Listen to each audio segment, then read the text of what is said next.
Okay, in this problem, it says that men have XY or YX chromosomes and women have XX chromosomes. X-linked recessive genetic diseases occur when there is a defective X chromosome that occurs without a paired capital X chromosome that is not defective. Represent a defective X chromosome with a lowercase x. So a child with little x, okay, so little x, capital Y, or capital Y, little x, the order doesn't matter. This child would have the disease, okay? And a child, either of these would have the disease.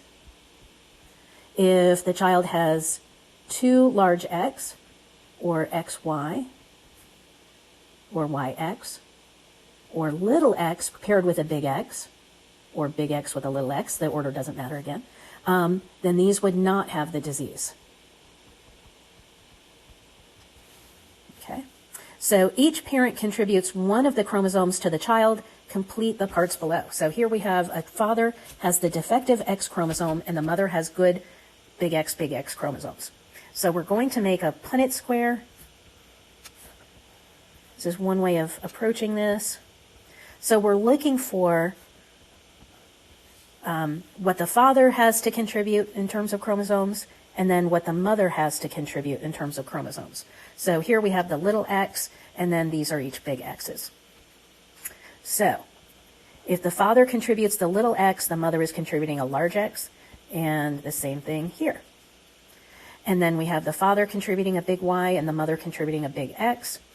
And so I'm just going to put them in that order. And so what we have here are two possibilities for daughters, because there's only X chromosomes, so that means those would be daughters. And neither of them would have the disease, right? They would be a carrier for that particular disease, but they wouldn't have it themselves. And then in the second row, we have sons, and again, there's no disease. And they're not a carrier either, because they just have the big X chromosome. So the probability that a son has the disease is 0/2. There are two sons, and neither of them would have the disease, so that's going to be 0. And that's how you do that problem.